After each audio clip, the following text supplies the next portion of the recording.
Friend, जय श्री कृष्णा। एक छोटा सा भजन है।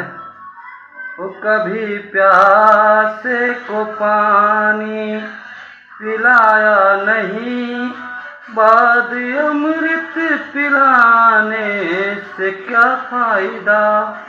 कभी प्यासे को पानी पिलाया नहीं, बाद अमृत पिलाने से क्या फायदा।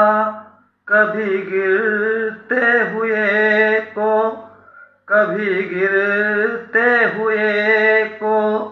उठाया नहीं, बाद आंसू बहाने से क्या फायदा। कभी प्यासे को पानी पिलाया नहीं, बाद अमृत पिलाने से क्या फायदा।